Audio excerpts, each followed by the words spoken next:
Here's Jenna Jameson standing at the buffet, nude, with an open bathroom where their is just standing right there, and the techies, just like bumping into each other. It was just, now that was a movie. Tops Off Tour this week in Evansville, Kansas City, Wichita, Dallas, Houston, Fresno, San Jose, Anaheim, San Diego, Morrison, Colorado, Vail, Colorado, Hollywood for 2 shows, Jacksonville, Mobile, Abbotsford, Seattle, Portland, Milwaukee, Cincinnati, Nashville, Little Rock, Springfield, Philadelphia, Norfolk, Winston-Salem, Fairfax, Roanoke, Rochester, Worcester, Newark, Providence, and Albany, New York, December 10th. I loved your documentary.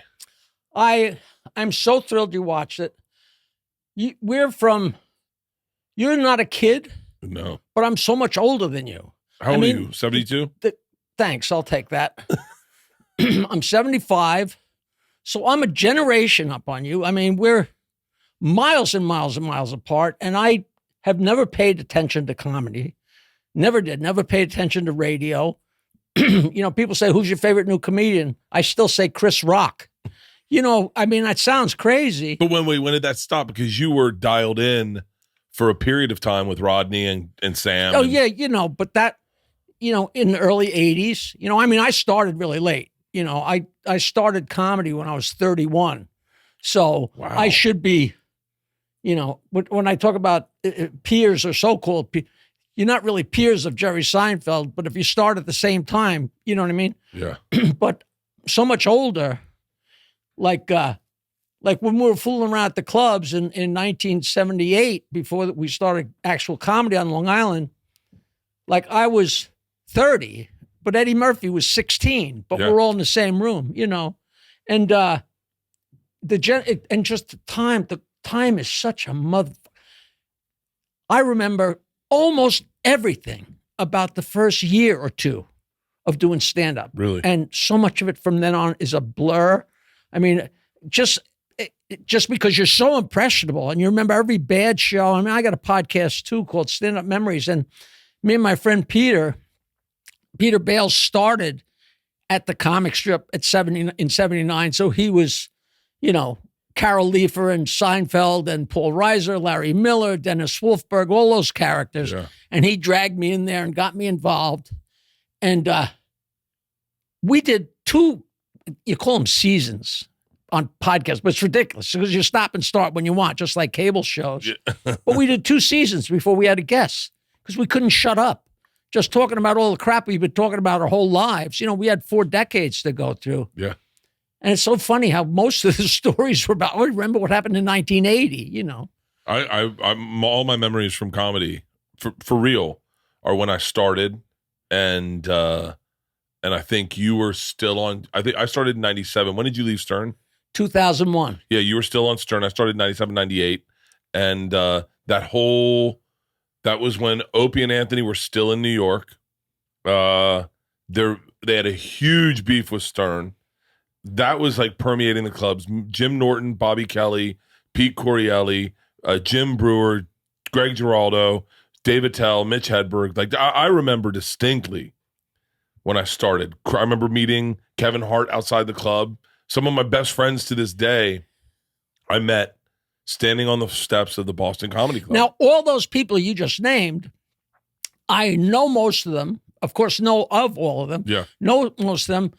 But never worked with anybody because just a huge chunk just came out of my stand-up because starting mornings in 1986 until I left in 2001, the only stand-up I was doing was when I'd fly to Chicago to do a night or fly to Las Vegas to do 2 nights, and I wasn't hanging with a gang. They'd put up an opener or whatever, but I'd get treated royally and go out there and get paid a lot. Because I'm so sorry. I'm the worst interviewer in the world. But no. One of the things I kept wondering was what was money 8 like? inches. I got a laugh out of him, right? Oh, you had me laughing. My favorite joke out of the documentary was when you commented on the guy's beard. You look like you went down with it. What was it? You were down on it and came up with it. That's just the greatest. You age old, probably from 1810. You know what I mean? All those things have been around forever, but the right line at the right time, you know. I want you to.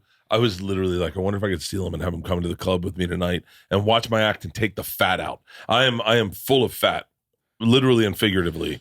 I can't do that tonight, but I would kill to do that. I would kill to just come and I honestly know nothing, and I purposely didn't try and catch up with who you are or what you are, because I wanted this to be all new to me, because I'm sure I'm all new to you. No, you're not. I've been a fan. Interesting. So I was first introduced to you when I was, I'm thinking maybe 10. Oh, not another guy that we wrecked.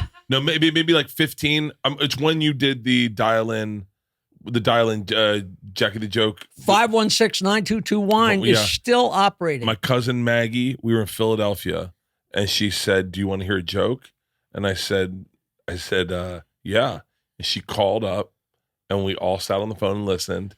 And I went, "Shut up!" And she goes, "Oh, my dad's going to be pissed. It costs money." She goes, and it didn't cost money. It just cost whatever it would cost to call Long Island. Yeah, because it was a long distance call. But they were phone answering machines in my mother's attic. Yeah, I mean, you were just calling my mother, only she happened to be, in New York. But I love that there's such weird stories. When we used to do round tables, like if the Stern Show went to the Grammys or went to the, the Oscars or something like that, they would always have round thing, whatever you call a big ballroom. Yeah. And like Atlanta's on this table and Detroit's at this, all the different, so a celebrity could walk around the circumference and get interviewed by all the different radio stations. Yeah. And it must have been like 1986 or 7 or 8. Way in the beginning.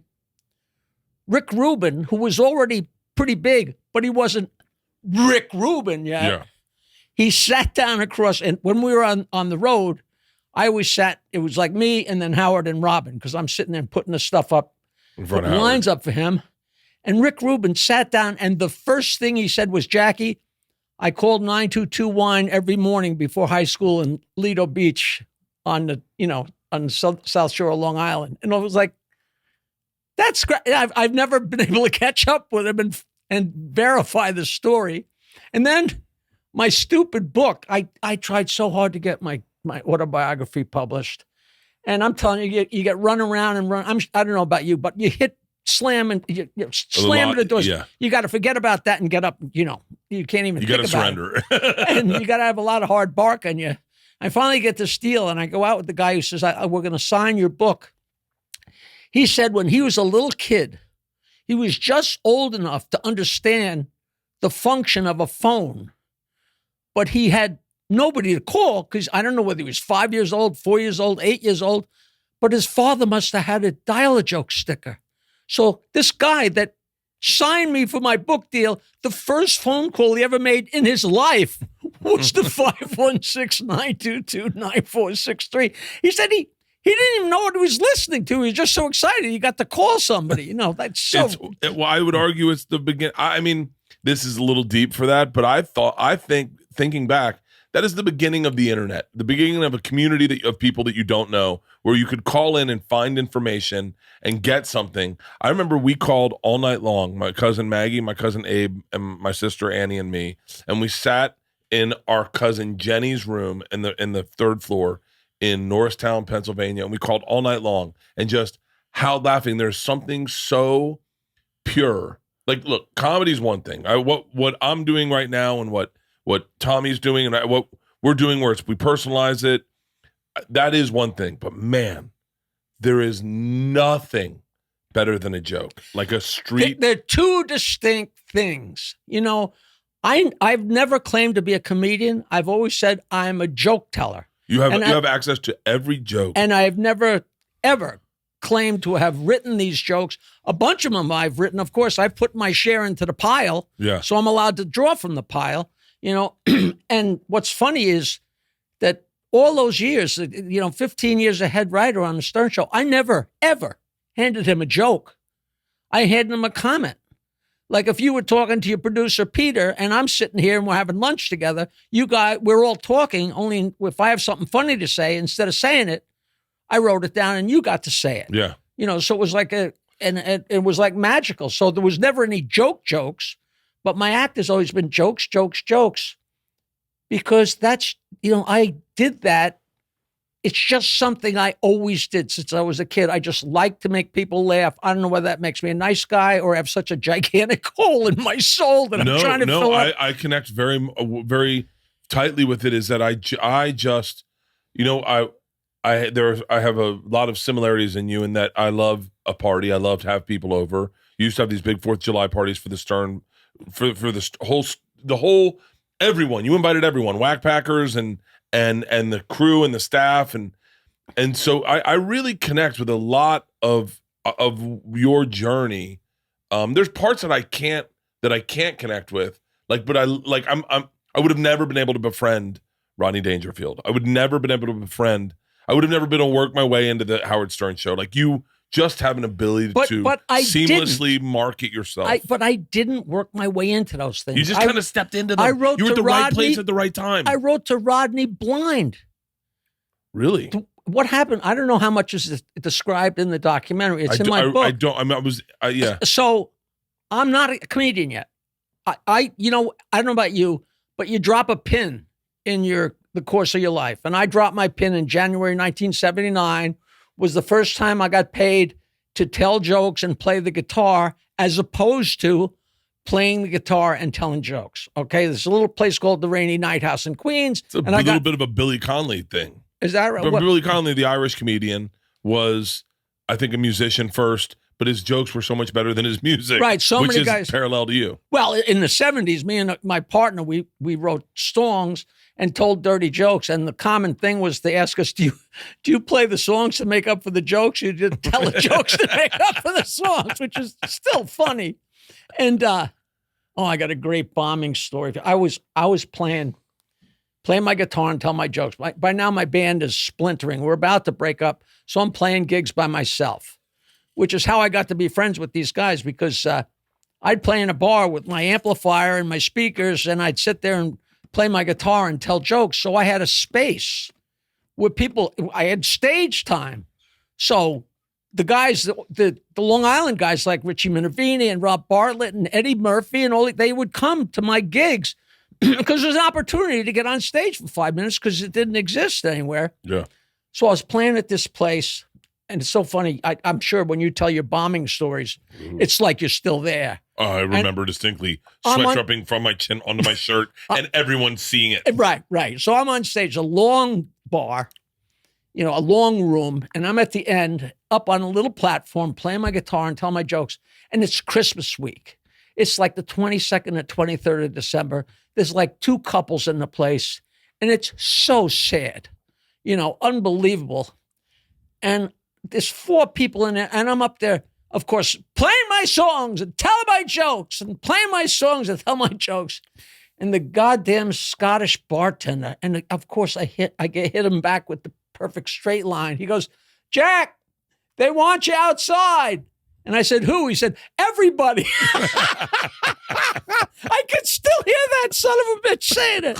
I was like, the perfect squelch. I felt like such an idiot, And you don't forget those things, No, you don't. But it was great times. And, but how did you meet Rodney again? So you're good. You are a good interviewer. No, I'm not. You didn't go off track. You're not old enough to go off track. No, I'm just really interested in you. Well, leave the gay thing to the side. So, I got another laugh. So, I met these guys.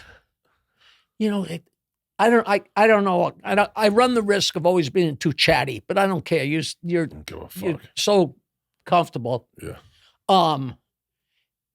My band, we were terrible. We're a little 2-piece, and we became a 3-piece band. 2 guitars, acoustic guitars, and a guy on the piano, but he also played the bass with his left hand. So we were horrible, but we were fun. And there's a club on Long Island called My Father's Place, which was very famous, especially for the place. You know, Mick Jagger and Bruce Springsteen, everybody came through there. It was the spot on Long Island. I mean, when they were rock bottom, but that's with, you know. Yeah. Like, and the guy that owned it was Epi Epstein, the cheapest son of a bitch that ever walked, and he still is, and he's still walking. And I remember when I was first in a room with Robert Klein, I'm like, what do you say to an icon like Robert Klein? And I walked up to him and said, hey, Robert. Epi says hello. He says, how much does he owe you? We were friends for the last 40 years, okay? So my band is playing at my father's place, and we're not big enough to play my father's place, but all of our fans would come out. You know, if everybody amassed, we probably had 300, but average gig probably had 25. So the whole world would come out. So we go there for our sound check. This is a big deal for us. Yeah. We go for our sound check, and we can't do a sound check because that cheap bastard Epi booked gong show auditions for ABC TV at 6:00 to make a few extra dollars. Yeah. So I'm sitting there, and all of a sudden there's a couple comics. And I'm like, I'm as funny as these guys. And I walked up to one of them, who's been a lifelong friend for the last 50 years, however. And I said, geez, how'd you get to be a comedian? And he said, it's easy. I had cards printed up. And he hands me his card, which I still have. And I said, you should stick around and watch my band. He stuck around. He said, well, you're funny as hell. You should come to Richard M. Dixon's White House Inn. So I go there, and this guy literally had his face surgically altered to look like Richard M. Nixon. Now, if you're going to have your face altered, that's an odd choice. That's a fucking commitment. But he had a head start. And this was Richard M. Dixon's White House Inn, and Eddie Murphy and Bobby Collins and Rob Bartlett and Dave Hawthorne and Richie Minervini. All these guys, we all started, but Dixon wouldn't pay anybody. He just wouldn't pay anybody. He was such a cheap bastard. He'd only pay us like $5. And we hated it. So me and Richie, we found a restaurant. Let us do comedy on a Tuesday night, and you'll get some people, you'll sell some drinks, sell some food, and we'll take the door. So we did that, and we're so excited about this. So at the time, my grandmother had passed away, and I'm living at my grandmother's house with my girlfriend. And Richie is becoming a good friend. This all happened pretty quick, and he would stop over. So he comes in, and you know, I don't know about you, but in the beginning, all the guys lie, because you have to lie to try and justify this stupid thing you're trying to accomplish. Yeah. And Richie comes in and says, oh, man, what a night. I went to Dangerfield's. I had such a great setup there, man. And Rodney told me I was great, and he's going to use me if he gets some TV stuff. He said, it couldn't have been better. I'm like so jealous. I mean, I'm not started as a comedian. I'm just branching, putting my feet in the water. And from where's the Rodney music at this thing. time in this thing? Not Caddyshack yet. No. Just doing way Carson. pre-Caddyshack. Doing Carson? He did Dean Martin every week for a couple of years and doing Carson, 2-3 times a year. And I wasn't a comedy fan, but that was big news. Would go around my friends. Hey, Rodney's on, and then he'd murder them. And after he was done, we'd get each other on the phone and we'd spit his jokes back and forth. Because I loved him, because he wasn't a comedian. He was a joke teller. He was a bang, and he would say, when we're together, he said, I don't want to tell him where I live about my girlfriend. I want to do jokes. I want to do jokes. But get the laugh. Yeah. Which was my thing from the beginning. So I'm so jealous that he did great at Dangerfield's. And so I sat down and took every joke that was in my repertoire, whatever that I could think of that I could make into Rodney's voice and his point of view. I'm typing away, and I've got a regular old typewriter with a carbon copy. I figure I'm going to send that to him and keep the carbon copy. A month before, a friend of mine is in Peru. I know this is a true story. Wait, no, it's all interesting. I know, keep going. So my friend's in Peru with a couple other guys selling coke, buying coke. He calls me up. I thought it was a fishing trip. He calls me up at like 4 a.m, and he knows that I'm drunk because I was always drunk. So he knows enough to keep me on the phone for a few minutes. So I'll remember the phone call. Chief, he used to call me Chief with no respect at all. Chief, yeah, you got this freaking guy. Oh man, this guy Tennessee Bob. He's too funny, man. He just told me the funniest goddamn thing. He said, Bob said there's a girl known as a Tennessee two-bagger. That's a girl that's so old, so ugly, you not only got to put a bag over her head, you got to put a bag over your own head in case her bag rips. So I fall out of bed laughing. That becomes part of the jokes that I tell. So that's one of these 6 pages of jokes I typed out, okay?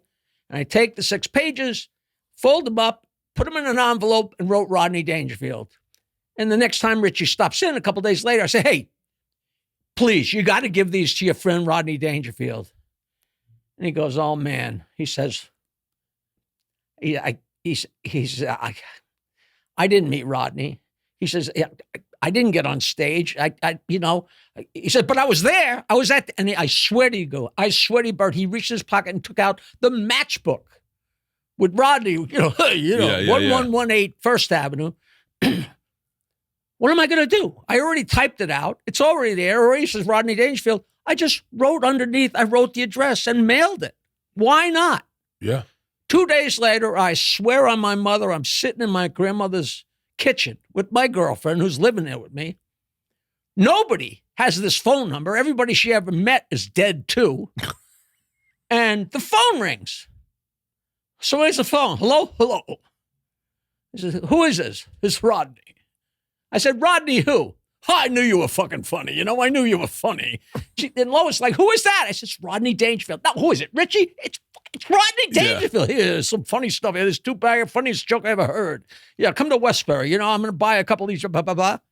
And I went to meet him at Westbury, and I had a ponytail and torn blue jeans, and my girlfriend's 10 years younger, and he's like, oh, whoa, she's beautiful. Look at that. Whoa, you want a piece of fruit? Hey, what, with the blue jeans, with the hair? Well, what a mess. Hey, she's cute. A couple funny jokes, 2-bagger best joke. And my head is spinning, and he bought 4 jokes, and we were off to the races. And that was, to the day he died, he claimed the 2-bagger was his best joke. Really? Now, I didn't write it. I heard that on the doc. It's a great joke. And the guy that told it to my friend didn't write it. And that's been probably around since bags were invented.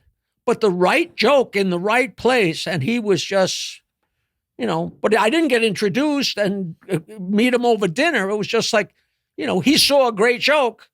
Like and he just gravitated to it and gravitated to me. And then the whole craziness ensued, which was fine. And I went away with him for 2 weeks. And I'm still pulling stories out of my ass. From 2 weeks? From the 2 weeks. Honest to God. Partied. It's so crazy. When we're in Fort Lauderdale for a week, and he wasn't working. He was just there on vacation with his daughter and his son, and I was with him. I went and got the rent-a-car, took the girls and me, flew down to Florida. I rented a car down there, then picked him up at the airport. And it would sound like I'm making it. We go to get his baggage. And the stuff, he's got cardboard boxes wrapped in string, in twine. I am not making this up. And he's already a known guy. Yeah. And it's just absolutely endless, And I love little eccentricities about my heroes that I hear. Like I remember someone telling me, Rodney would get off stage and he'd put on a robe.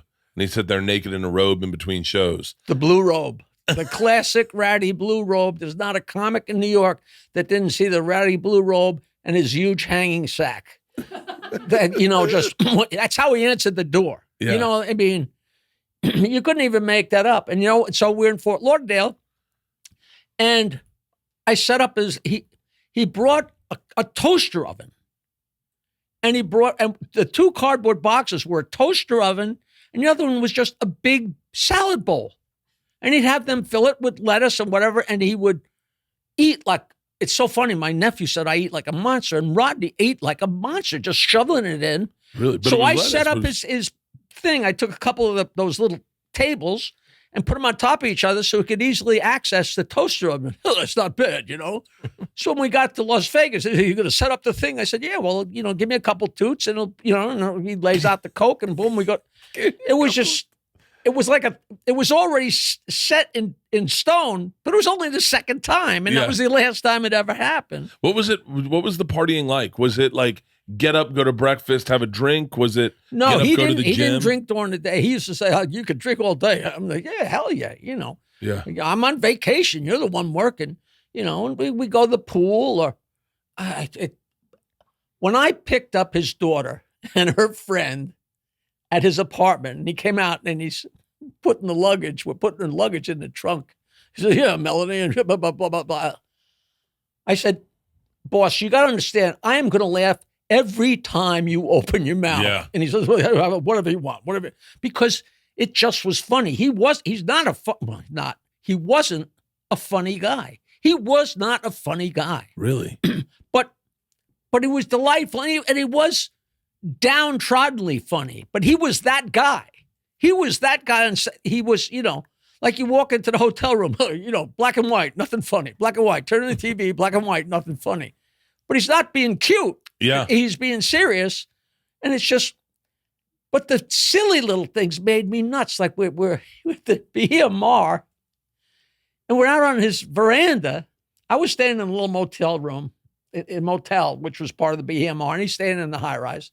And we're out on his veranda smoking a joint. And his 16-year-old daughter walks in the room and she goes, "Daddy?" "Oh, Melanie, don't bug me."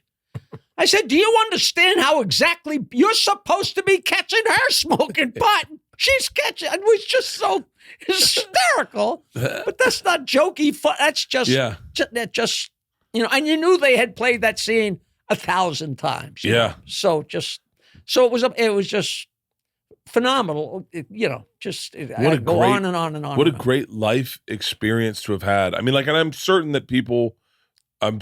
one day I'll be hopefully I'll get to 75 and people will be like, "So what was Patrice O'Neill or Greg Giraldo like?" And I'll say, or Jackie Martling, or I'll still be here, you son of a bitch. I hope so. But just in case, you'll still be here. Because you'll carry, and the memories, like every memory, they just become the 1990 Stern Show has become the 1927 Yankees. With time, it's more and more golden and more golden. It was. I would say. I've talked recently about. I still think Stern's one of the best straight one-on-one interviewers with people. Oh, for sure. Him and Rogan are neck and neck. Rogan can do a 3-hour interview with someone, but the Stern show, it's no longer what it was. It's two different shows. It's two different shows. But when you were on, it's interesting because I think, and I could be totally wrong, but I think your involvement created someone walks in the room, it's time to bust balls. I think that was primarily you. I tell people I was the sand and the gears. Yeah. And it was funny. Gary would come in sometimes in the morning and go, "Uh-oh." I said, "What's the problem?" "The crap's going to fly today. We got no guests today." So we're all, which meant the joke was going to be on him, on John, on Robin, on me, on Fred, on how all of us. If you were getting hammered, the trick was to, move the firing line, like look over at Fred, and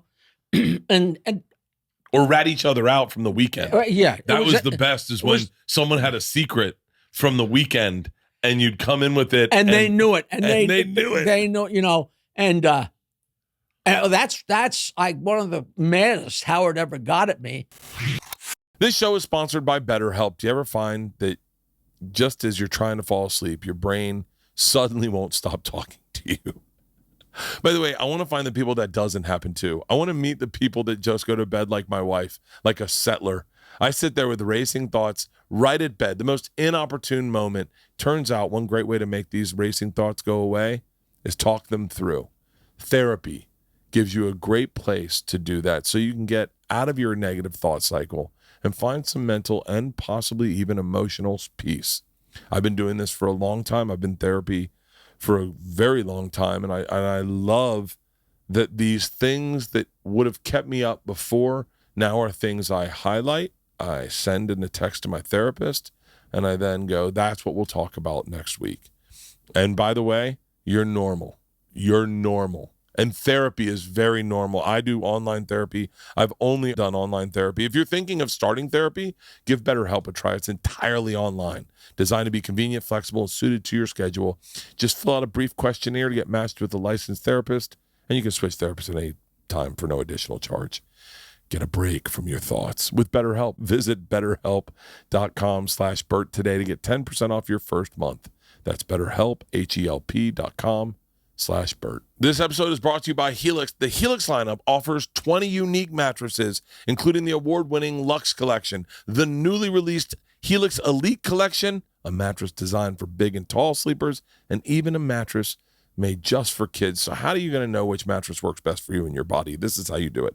You take the Helix Sleep Quiz. It literally takes 2 minutes. You find the perfect mattress, and then bam, your personalized mattress is shipped directly to your door, free of charge. And if your spine needs a little extra TLC, they got you. Every Helix mattress has a hybrid design combining individually wrapped steel coils in the base with premium foam layers on top. It is the perfect combination for comfort and support. Take it from a plus-size sleeper like myself. I was having so much shoulder pain because I sleep on my side with my arm under my thing. I took the quiz, found the right mattress, and I will tell you right now, there's no better feeling than getting into your bed at night and getting excited to sleep, going like, I'm here, I did it. Woo-hoo. And that is what Helix offers me every single night. And they are offering you 20% off all mattress orders and 2 free pillows for our listeners. Go to helixsleep.com/Bert and use code HelixPartner20. This is their best offer yet, and it won't last long. With Helix, better sleep starts now. One of the maddest Howard ever got at me was because they had this gem. They knew they had this gem that Fred had a huge knockdown blowout with his wife at the Rainbow Room. And me and Nancy were there with them. And they thought, wow, this is going to be some story. And I wouldn't say a word. And he still probably pissed. Really? Because it's supposed to be all for one, all for the show, all for the show. And I'm like, no, that's my friend. And I didn't even say that's my friend. I'm not saying nothing. I'm like, I was just clammed up. Because it's your pal, and this marriage, It's interesting to watch a friend change. My buddy, my best friend, has now recently lost a lot of weight, and he's for the better. I think he's changed for the better, but there was a time where he was a sloppy, fat, fucking weed-eating, just fucking comic degenerate. Balls to the wall type. Yeah, he was just and he's changed, and I love him to death. We still have a podcast together. We're best friends. But I remember when it changed because he fell and he broke his arm and broke his leg. And then there was a shift. I think my wife was part of it. She told him, you're going to be a fat fuck after this. And I think it fucked with his head. And he went, I will not allow that to happen. He nipped it in the bud. But it's interesting to watch friends change. I remember the first time Rogan told us, people are listening to this. Like when we were doing his podcast. He's like, people are listening to this. Do you think about what you're going to say before you come on? And all of us were like, no. And he was like, just so you know, like, you should think about, that's why he has, I think, primarily a lot of these brilliant minds on, because he knows, but it wasn't a change in, it was a change in when we just talk wild and smoke weed and get drunk as fuck. But I'm curious, could you pinpoint a time when Howard went from this, fucking rowdy, crazy to starting to shift? Was it when SiriusXM? No, I wasn't gone yet, but there were the seeds were, I think, being a little sown after he started to date Beth.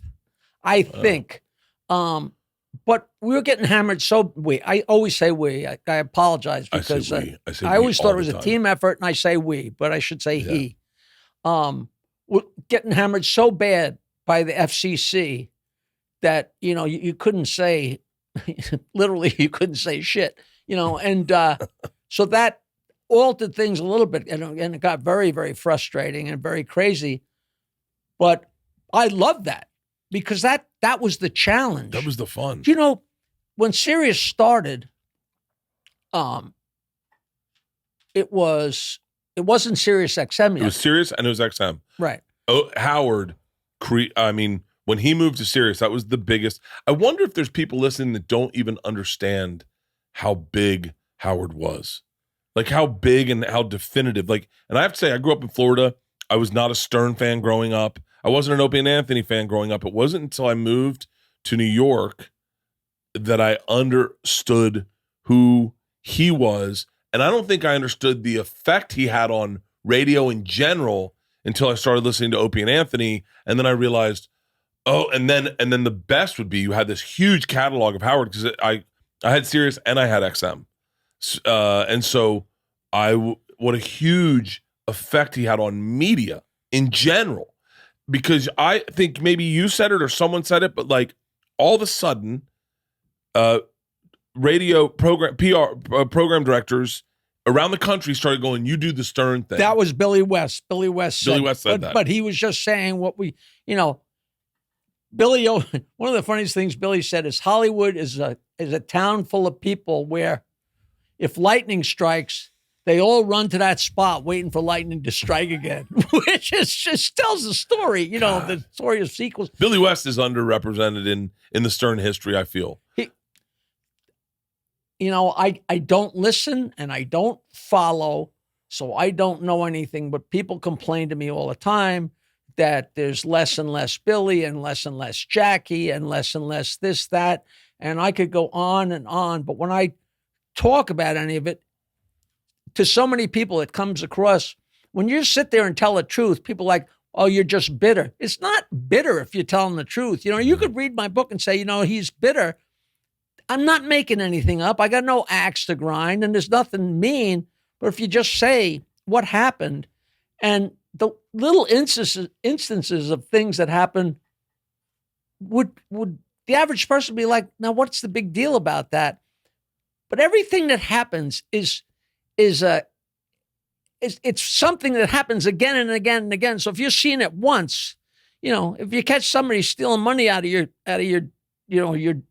drawers while you're swimming, that's not the first time or the last time they're going to do it. You know what I mean? It's just like people set up, and the stuff that went on and on. But why they say that they chop out more and more and more. But then somebody say, oh, I just heard this whole thing on the radio, you doing this and you doing that. But this shit that makes you crazy. There was this whole thing where I got a hotel room in Florida. Me and my wife, we never booked a hotel room in time. So I called up the manager of the Florida affiliate. He actually owned the station. Said, Dave, I can't get a reservation. Can you get me a place to stay in Florida? So he got me Gloria Estefan's suite above the Cardozo Hotel that she owned. And we paid for it. So Howard gets wind of this, and we come back from vacation, and he goes on this tirade for 20 or 30 minutes. You use my name to get a free room, you piece of crap. And then finally I said, are you through? Now that you're through, I would just like to tell you, we paid for that room. They cut that out. So if people hear it on the radio, you never hear me say, well, I haven't listened, but that's what people say. No, you never say that you paid for the room. Yeah. So, I still I probably have an email wait right now. When are you going to pay for the Cardozo Hotel? That's you're not allowed to cut things out like that. But that's like rule number 101 in podcasting is like but I guess radio is I'd say radio is different, but that is kind of shitty. That's shitty. Really shitty. Being shitty was his genius, and he got rid of I tell people, I knew I would never be back on that show, because the day I left that show, vacation started for Robin and Fred and Gary, because I was the one that threw the sand in the gears and said, Fred's from Mars, and Robin make fun of her laugh, and Gary's got a big ass. If nobody's there to throw that sand in the gears, they sailed on smoothly. But there was, people say, the rub is gone. Without the rub, so who knows, Yeah, it's, I have a hard time because I feel like it's almost like whenever I talk about Howard, it's kind of like talking about my parents, but they all got divorced, because everyone I've always loved on the show has left it. Like you and Artie are, obviously as a comic, that third mic seat was a very coveted, kind of a prized seat. That was the fodder. And there's a lot of things I bet people don't even know of your contribution. Like the name Baba Booey that was because of you. Do you know? I just said this to the producer. That is the calling card of the Howard Stern show, Baba Booey. But the big thing about that, I said to Ian the other day, the guy who produced it, he was my radio partner for 8 years. Yeah. We had Jackie's Joke Hunt on Howard 101. And he didn't talk to Nancy. You know, he just interviewed. I was never there when people got interviewed. The first time I heard her say the thing about Baba Booey was when I was watching the screening of the movie. She had never said that. She just said that in passing, and it's accurate, but it's so funny. And I wonder if you go back and listen to the tape of that day, if that's altered. But it was such a tiny thing. I didn't even know that cartoon. Yeah. It just sounded. I remember how it. Wait, and I think I turned to Fred first and said, well, you know, is that right? Blah blah blah. So I picked up on it, but that doesn't mean Fred might not have or Howard might not have. No, yeah, right. But the greatest thing about that is after he did that, then Scott, of course, made the Baba Booey, and brought down the cart, and we hammered away for like 45 minutes. And then when we went to commercial, Gary, I could still see him. He was walking out the door of the studio, and he turned and said, well, I guess you beat that one to death. And that was like daring me and Fred. I said, all right, son of a bitch, you just unleashed, the monster, and he never heard the end. It's crazy for me to hear some of these stories because you guys, and same with, and I have to say Opie and Anthony because I group all these groups together for my time of what I listened to when I was early and young and in stand up, but like. It's adjacent to podcasting. Like podcasting now, people feel like they know everything about you. You guys kind of created that. I was a big fan of Q105 in Florida, and I couldn't tell you much about those guys. I was a fan of Ron and Ron in Florida, Ron Bennington and Ron Diaz. I still never knew much about those guys on the show, and then Ron Bennington started at SiriusXM, and I was like, holy fuck! I knew not this. I love this guy. But you guys, but you didn't. But there was no knowledge. Like Cousin Brucey, Brucey, WABC, even Murray the K, as famous as he was, you had no sense of him other than this. I have a picture. I got a picture of him poolside with George Harrison, and I show it to people, and I defy people to guess who it is because he's not wearing his stupid pork pie hat. So he could be any. And George Harrison's this little skinny guy. It's like 1964, and they're poolside in Miami. You guys weren't characters. You were yourselves, and then you shared everything about yourselves. And that is 100% Howard's genius. I will never defy that Howard's not a genius. That is going down on the way to Oz and getting the Tin Man and the Cowardly Lion and the Scarecrow. Yeah. It was just, he knew who to hang on to. And that's why I walked out a bunch. Orchestrator. Oh, and that's the whole thing. If the whole show is killing, like the Ed Sullivan show, Ed Sullivan never did a thing in his life except put together this incredible show, and that's the name you remember. Yeah. It's his umbrella. It was Howard's umbrella. He didn't have to have all the marbles, but he did. So it was very strange. Very strange. I always wonder because I know that there was such a discrepancy in pay from what he was getting. I'm not asking exactly what you got paid when you were on Stern, but like how big was the discrepancy? Because it is the reason you left. And it is the reason I actually run into this sometimes where I wonder, we're in a business where the name gets all the money and then they pay everyone else. And I always wonder, and I've said this out loud, how to incentivize the people that you're working with to not leave you because they're the someone said a great line. They are the steel that makes up the building, and I'm not faulting Howard for taking the big payday at all. Without Howard's name, if Howard decided to leave the show, no one had jobs. Right? No. But I am wondering how big was the discrepancy and was. I just watched the Beanie Bubble and the young lady who created their website about Beanie Babies. I did not watch that yet. She got paid $14 an hour, and she created the entire marketing plan for Beanie Babies, and he wouldn't give her a raise, and so she left. And I saw that, and then I saw your documentary, and I went, maybe that is the key to greatness: is finding out.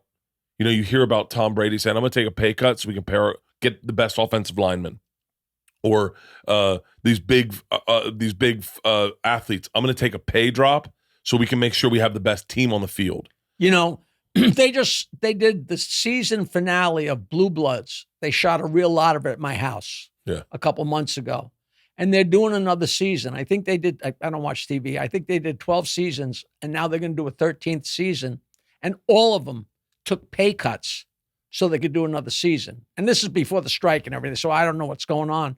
But that's the kind of, but there was none of that. On the Stern Show, it was absolutely divide and conquer. You know, there's two distinct ways of running a company, like patting everybody on the back and greasing them and saying, we're a team. And the other one is not let everybody be scared shitless that their job could be on the line, you know? And like nobody knew anything because everybody's cards were played so close to the vest. And I wouldn't even use the word discrepancy, because it's not a discrepancy if it's miles, you know. And I fought from the beginning. I don't want to bore you, but when I first You're not going to bore me with anything went to you mornings, Don Buchwald represented Howard. Don Buchwald's a legend. And Robin Quivers. Well, I have other words. Don Buchwald represented Howard and Robin and Fred. And they invited me to come on mornings twice a week. My whole time on the Stern Show, my entire job description, he said, listen, he called me up. I was on the road in Virginia Beach at the Virginia Beach Comedy Club. He said, listen, we're going to mornings. I need a price for 2 days a week. I want you to come in and do your thing with the notes. That was my job description. That was the last that was ever discussed, because over the course of the time at NBC and then at K-Rock, in the afternoons, I was slowly but surely giving him ideas, and all of a sudden he's looking for them. You know, so I started for 2 days a week and then 3 days a week. Pretty soon I was on 5 days a week, because truth be told, he was a lot funnier when I was there, just because there were two minds working instead of one. There's no great shakes to me. But so he's killing, but I got paid crap. And then I fought to get a little more. But if somebody's paying you a penny a day, and then they give you 2 pennies and say, well, we gave you 100% raise. Like, yeah, but Jesus Christ, you know, I'm exaggerating to, you know, as Otto and George will say, I exaggerate to clarify. You know? Wow. That's Otto and George. I've always said I exaggerate so you know how I felt. I need you to feel how I felt in the story. So I'll tell you a little bigger. Right. The car was a 20-foot car if it was a Cadillac. Because I need you to know it's fucking huge. I need to move your mind. Yeah, I need to move your mind. To catch up with the reality of what happened. Otto was fucking amazing.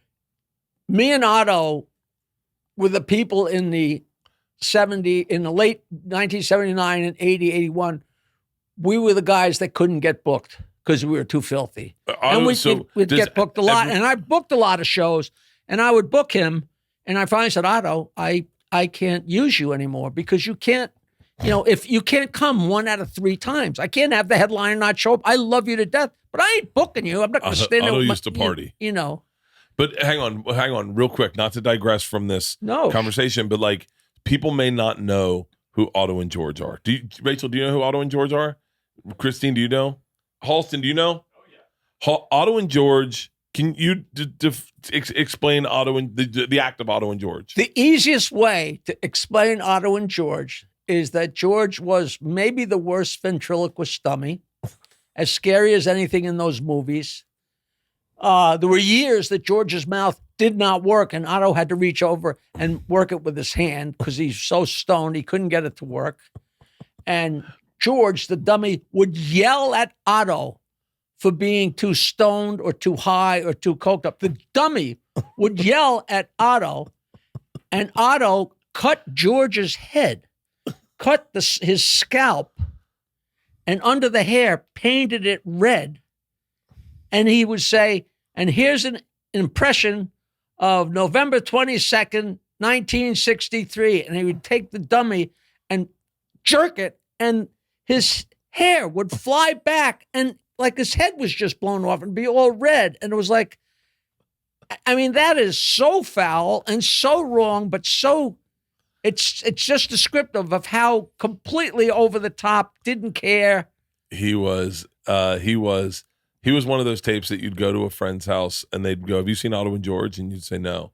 And they'd put it in. And you'd watch the person watch him for the first time. And your mouth would be open like, shut the fuck up. I mean, so many of I would argue, and I dare anyone to challenge this, so many of the phrases we have in comedy today were created by Otto. Created by Otto that we just kill yourself. You know, like, yeah, oh, God. You're zero. You know, I can still remember Zilch. That, where were you when JFK got shot? I remember where I was. I was at that place, the Rainy Night House, a little skinny room. A pussy. With the stage there. So me and Rob Bartlett are sitting across, like there's room for the stage and then room for the waitresses and then one line of two tops where the stage is. Yeah. And me and Bartlett are sitting there. And I think I actually ran tape because I wanted to see what was going on. But neither of us had seen Otto before. And he comes out, and when you see someone, and I was so new to comedy, it's still like 1978 probably, you don't realize that this is the guy's act.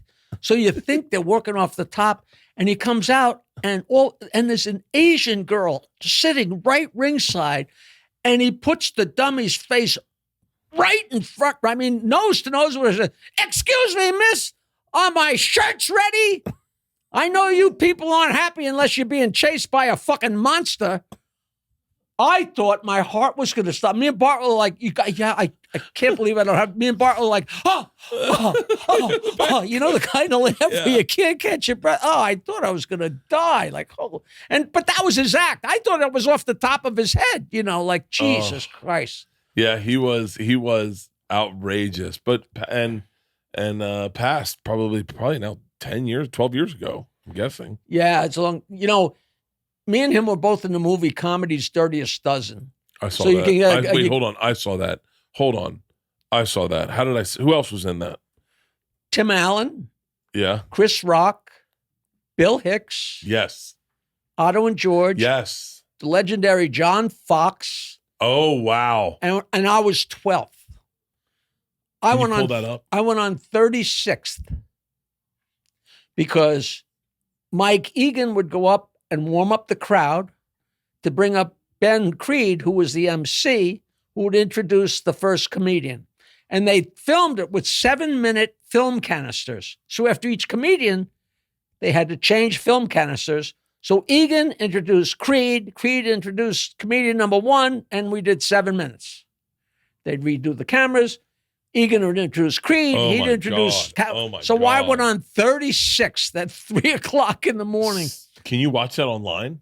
I'm pretty sure. I don't know what it cost. It was just so much fun. It was so wild, so wild. And they're all around. Like Thea Vidal was the 300-pound chocolate kiss, and Monty Hoffman is gone. I knew Monty. Monty Hoffman. I knew Monty. He rubber stamped a story that I told. We had Robin Williams on the Stern Show once, and I don't know at what point. I know we were already on mornings on WXRK, so it had to be 1986 at the very, very earliest. But I don't know what Robin Williams was promoting, whether it was still Mork or what it was.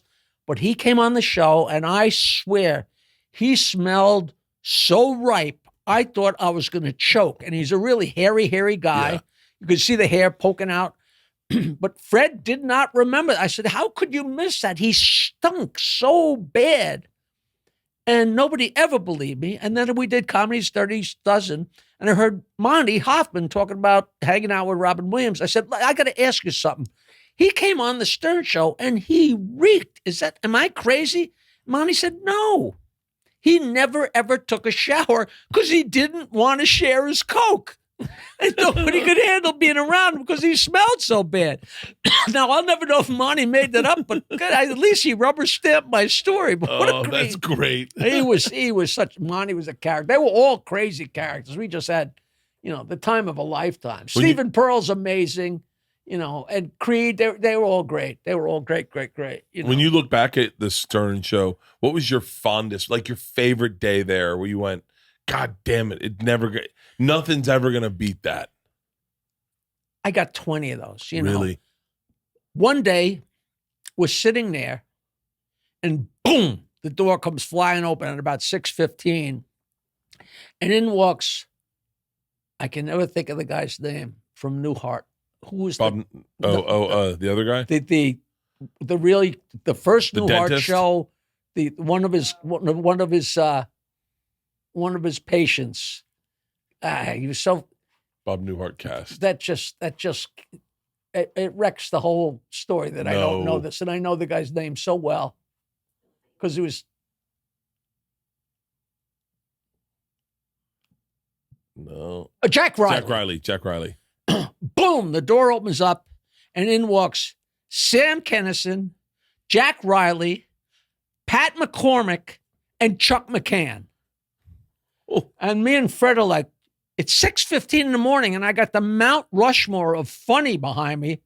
Yeah, we were in L.A., we're doing some coke. And I said, come on, let's go do the Stern show. We grabbed a big bag of coke and got on my jet and just got in the jet and flew out. And I wonder if that's on the web. I've never looked. But that was one of those days where your jaw just dropped. Because any two of them, Yeah. like Pat McCormick, Chuck McCann, we're talking about your entire childhood and your life of funniness, And then one day, it's such a small studio, we have James Taylor on, and I'm sitting there, and it's so small that the guest is sitting right here. So I'm knees to knees with James Taylor, and he plays like 4 songs, and our knees are touching, and I'm thinking, nobody ever has sat this close to him when he's playing a song, because there would never be any reason. Nobody would ever say, hey, let me see how close I can sit. Yeah. And I'm sitting there writing horrible things about him in between, hey, when you wrote Fire and Rain, were you keeping time by banging your head against the padded cell of your, oh my God, but the stories like that go on and on, Yeah. I mean, the night of the film premiere was over the top. Private Parts? Yeah. We did a week from Abbey Road, from the room where they did it, where they made all that, where the Beatles did all. We did a week there. Like it was pinch me for an entire week, and those stories go on and on. They were just, What great memories to have. Oh, Christ, and I mean, I wrote my book, and I wrote enough for 2 books, and I could, if I would ever get off my ass and sit down, but who wants to read all this stuff? But it goes on, and the crazy shit that happened. I mean, I spent 2 days next to a naked Jenna Jameson for the thing in Private Parts, where the first girl came in to take off her clothes. Yeah.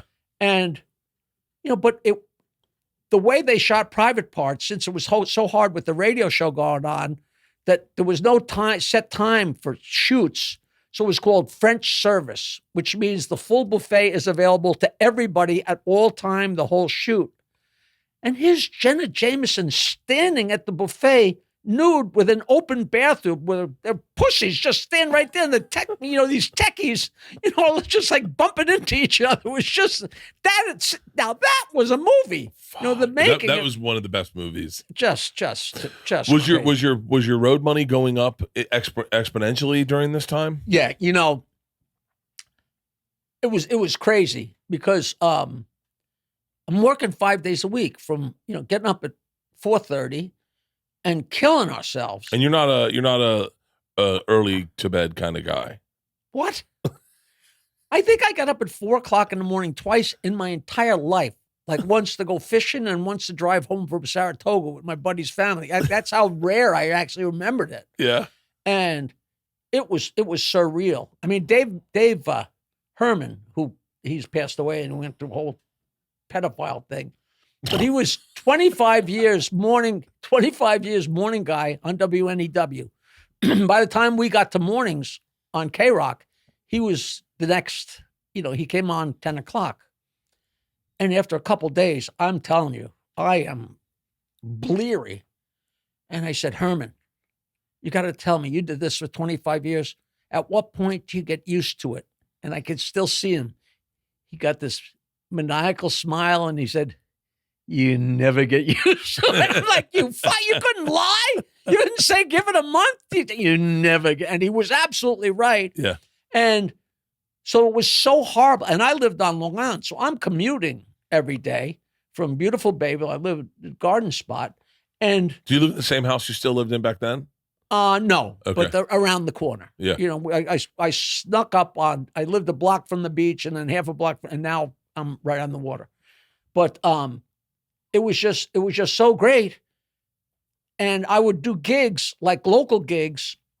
I could do a show on a Thursday or a Wednesday and take a room that would be dark. Yeah. Like Rascals Comedy Club would be dark on Thursday. If I promoted it twice a day for 5 days a week, I could sell out Rascals and get the door, and he'd make a fortune and I'd make a fortune, which was a gold mine. Yeah. But then we were big enough that we're getting syndicated. And at the end of working 5 days, I'm not ready to go on the road. So you got to waggle some money. Of course, I'm a comic and I want to go out, but I got to be able to rationalize to my wife, look, we can't say no to this. This is, 100 times more than I ever made. So all of a sudden, I'm done with work and going to Chicago, and I'm going to, I think back, I don't know how.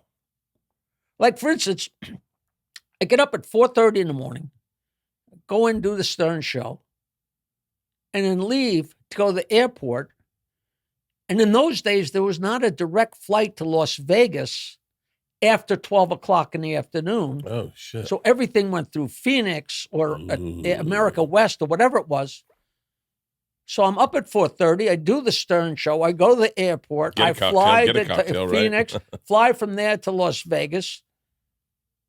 And my show at the Riviera was at 10 o'clock, which means it's 1 a.m. I've been up since 4:30. It's 1. And not only that, when I'm done with the show, the pressure is on me to have a huge party, which I didn't mind, of course.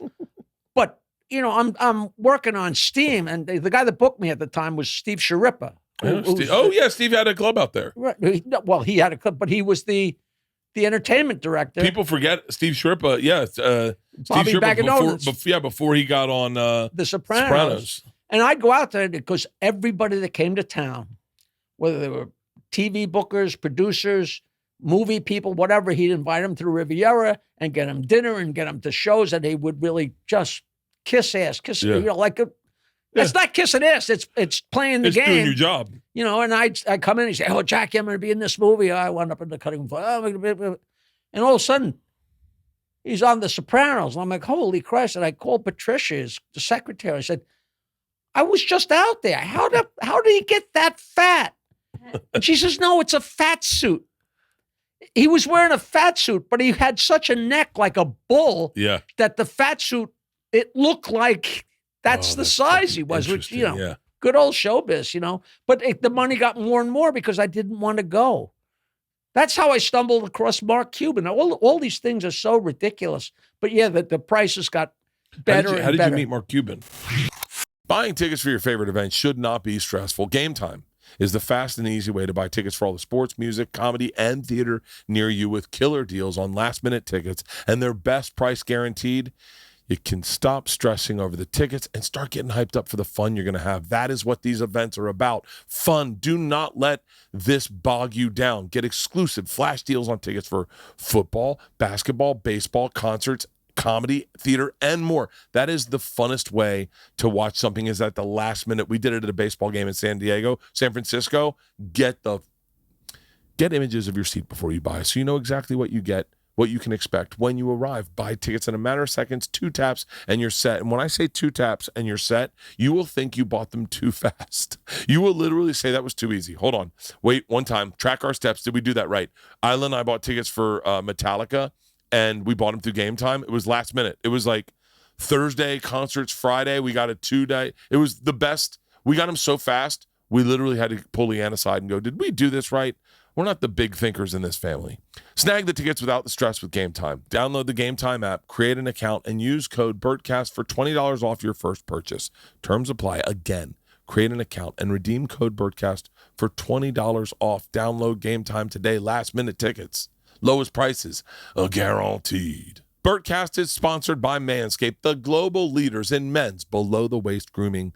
And for all who don't know, April is Testicular Cancer Awareness Month. But that hasn't stopped Manscaped from spreading awareness for testicular cancer all year long with the help from the Testicular Cancer Society. Manscaped is bringing back their special edition TCS Lawnmower 4.0 trimmer. This is the last launch of this collectible, so be sure to pick yours up before they're gone for good. I will get mine, I can promise you that. If you use the code BERT, you get 20% off plus free shipping at manscaped.com. Join the movement and the other 9 million men who trust Manscaped. Did you know that one man every hour, every day is diagnosed with testicular cancer? So this is a reminder to all those men listening to check yourself for any lumps, changes inside, or pain. I have had 3 friends with testicular cancer. I won't say their names, but most of them have said it on my podcast. Shout out to Duncan Trussels.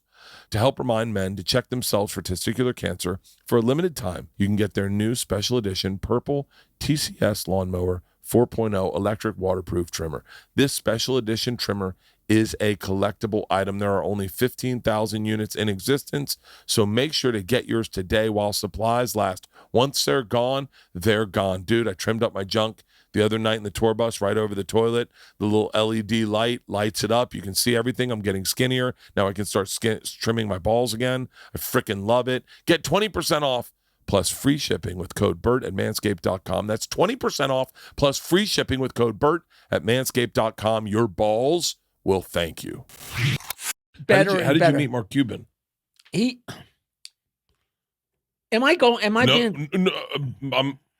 am fucking here. I'm loving this. Okay, so I'm not being too. No. I love Liquid Death is Water. Yeah, that's so funny. There's the Nuzzy brothers on Long Island that sell ice, and their thing on the side of the truck is, if it's not Nuzzy ice, it's just hard water, which that's fucking great. Which is crazy. No, I could listen to you talk forever. This is, I think for true fans of and I think even for the people that don't know the history of how we got to podcasting is impossible without two things, without Stern and without SiriusXM. Without SiriusXM, we would have never understood that you could do 4 hours just of fucking content. It just meandered into the long form. Yes, because everything was tight. Everything was short. Everything was on breaks. You had to make it happen quick. If you said 5 words, they come in and say, don't say 5 words, say 4 words. Yeah. When I first started NBC, the program director, that was accurate in the movie. I said, no, you talk for more than 2 minutes, Howard. You can't talk more than 2 minutes, Yeah. Oh, it's still like that at places. I went into a radio station. I didn't go in, but I called and they were like, yeah, we do like a 5-minute break with you. And I was like, oh, I'm going to pass. And they're like, what? And I was like, that doesn't exist anymore. You don't even say hello. Yeah. It's, and those radio formats, when you go and do their shows, they're not. You get on the phone, you just start to talk. Well, thank you very much. That was, I'm like, But that was the beauty of Stern. I keep saying Stern. There was that whole energy out there. But the Stern show was that you'd get these long form, wild interviews of Andy Dick calling in drunk or fucking just, the chaos. The main thing being is a long form interview on his. People forget, just like you're talking about. People forget that there's millions and millions of people.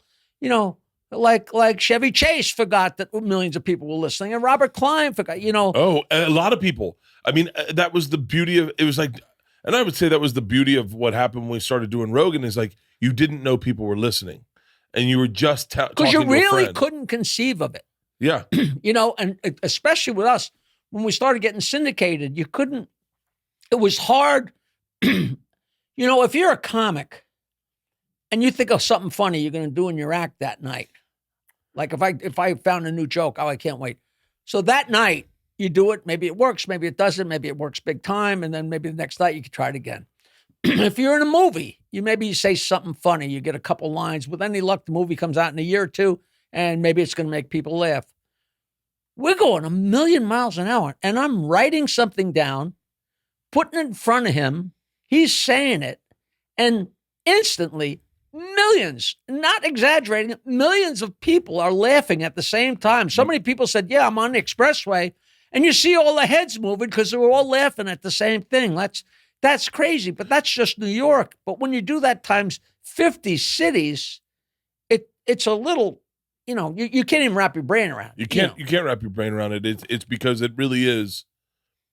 I mean, the numbers, can you see if you can find at the height of Stern's syndication, what his listenership was? I bet it had to be.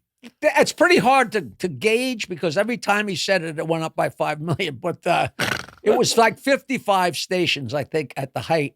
And I know I got you off track, but what happened was we were doing so great. And I say we, the show was doing so great. They were printing money. They literally were printing money. And I knew damn well, but nobody would ever say a word. It's like the people in line in Auschwitz at the death camp, they're in line to go in the showers and nobody say anything. And I'm the guy going, you're going to do what? It's like, you got to be kidding me. And so at one point, I was making $300,000. This is early in the 90s. I'm making $300,000. And I used to go on the road and go to all the different affiliates. And they loved me because Fred wasn't going. Gary wasn't going. He didn't have an act. And Howard Robbins. So I'm the ambassador of the show. But I love it because I'm making money and selling stuff on and meeting people and, having a little fun. And it was just phenomenal. And then I was making $300,000. It was time for contract renewal. And they offered me a 7% salesman's raise. And I said, no. And they're like, what, $337,000, that's a lot of money. I said, that's not fair. And and it was like, Howard said, well, you got to talk to Mel. And Mel said, you got to talk to Tom. And when you go into the boss for a raise, you get your stomach in a knot, and and you go in and you try and power up, and it's intimidating, and meanwhile, I'm the only guy ever opening his mouth. Nothing against Fred, but in 40 years or 50 years with Howard, I know he has never said the words, I want more, ever, okay? Yeah. And I'm the guy sitting next to him, so think how that makes me look. So the guy from Rochester, Steve Chartrand, great guy, small market, and he owned the station, and he was the manager. And he said, Jackie, listen, no matter how small your market is, bottom line, if you want the Stern Show, it's $250,000. It's $250,000. That doesn't cover the satellite, doesn't cover anything. That's what you pay for the right to broadcast the Stern Show. I said, oh, that's good to know. And he said, just remember, he's such a good guy. He said, your job is to go on stage and make people laugh. That's your job. The general manager of the station, when you go in and ask for more money, he falls off his chair. That's his job. Okay, that's his job. So I finally walk in with Tom Chiusano, and he goes, what are we talking here? What kind of raise you looking for? I said, I want a $100,000 raise. And you would have thought I just chopped up his child in front of him. He said, you want $400,000? I said, yeah, makes total sense. He says, how would you come up with a figure like that? I said, well, it's pretty easy. I know that the very bottom line for a new affiliate is $250,000 a year, $250,000 a year. And since the last contract, I know we've added 10 stations, many of them way bigger than the smallest. And they're all paying a minimum of $250,000 a year. And I figure $250,000. Yeah, I said, if I'm not worth 1/25 of this show, what good am I? And so I figure 1/10 of $250,000. I mean, 1/25 of $250,000 is fair, times 10 stations makes $100,000. And he said to me, Jackie, 1/25 of $250,000 is not $10,000. I said, go ahead. And he turns to the answering at the editing machine, and he did it on the editing. And I swear to God, his shoulders dropped 6 inches. He's like, oh, well, still, because I did the math, and it was and it was so fair. It was so fair. And I tried to explain, we're a team. If we're a football team, don't tell me we're playing football and I don't get to watch the score. If we add a station, give me a few more shekels. If we lose a station, take away a few shekels. But let what we're doing, be reflected. And they basically it was basically slam the door, fuck you, and it was really crazy. I don't know if I even put this in the book.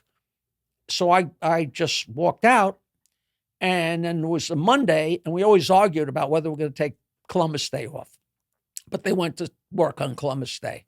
And we went away for the weekend to the city, and Nancy was thrilled because, it's such a hard job. It is so impossible on a marriage, on a family. People have a hard time putting a framework on people like you or Johnny Manziel or people who have these great jobs, but at a certain point there is a threshold of where I'm no longer happy. Yeah, where, you think money is the solution, but the minute you have enough money, another problem just goes up there.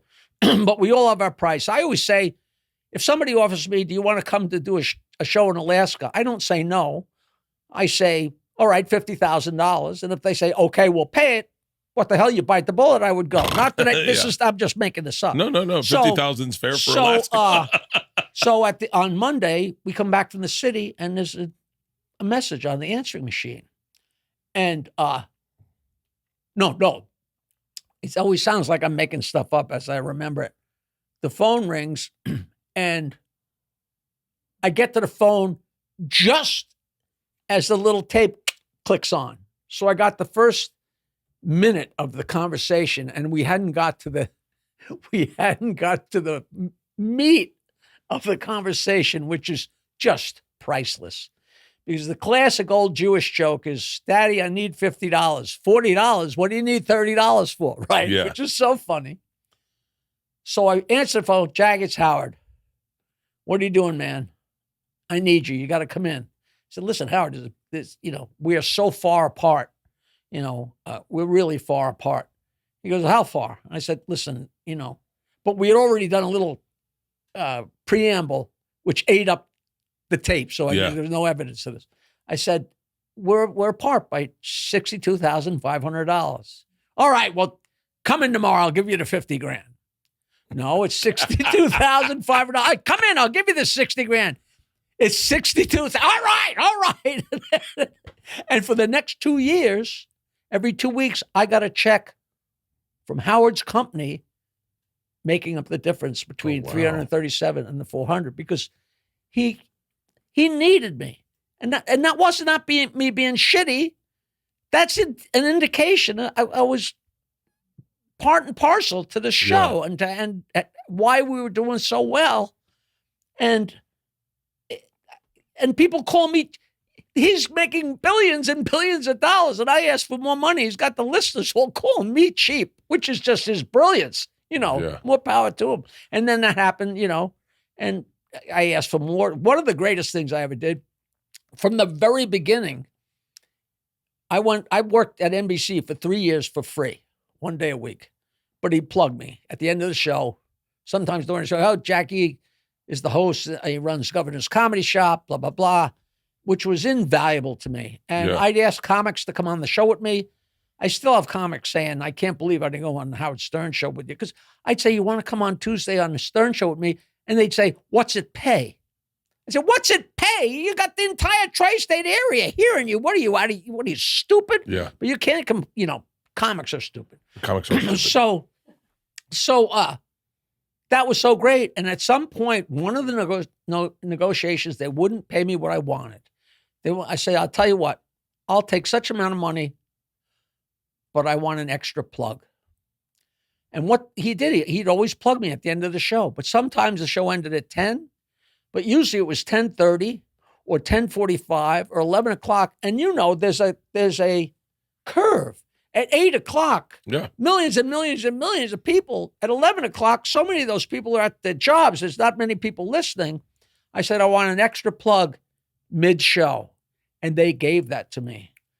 So what I would do is if I'm working at a club or at a theater, if I'm at the Chicago Theater, on Monday, I put up my plug at 7:45, and on Tuesday I put it up at 8:15 because everybody's in the car at a different time. That's really smart. And it was the most brilliant marketing move I ever did. All of a sudden, What was your percentage like versus road earnings versus Stern? Like, because I'd imagine you had to be making over $1 million on the road. You know what? I never really no, nowhere's there. I was. You guys had such access to such a fan base that was so. You guys are but I really didn't care. You never did the road like that. If I do the Chicago Theater, I did the old Vic. But people have to. People need to listen right now and understand that, like, right now it seems like everyone's doing big venues. When you were doing this in 1999, 97, 95, no one was doing theaters. Robin Williams was doing theaters.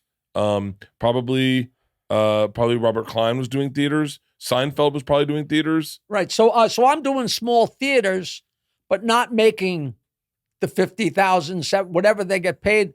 When I was at the Riviera, the highlight of the Riviera might have been 1998, where I worked the huge room on the bottom floor with two immense video screens on either side, like a Billy Joel concert.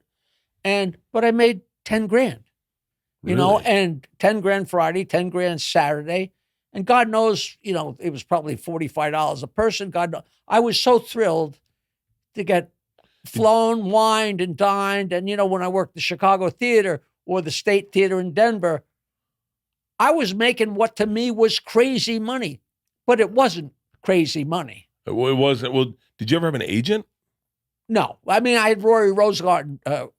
I had him for a while, but then Ray Romano went to the moon. So, it's a long story. I met Rory. Rory's still, one of my best friends. Rory's a very sweet guy. He was very kind to me when I met him. Yeah, he's great. It's a couple of those guys.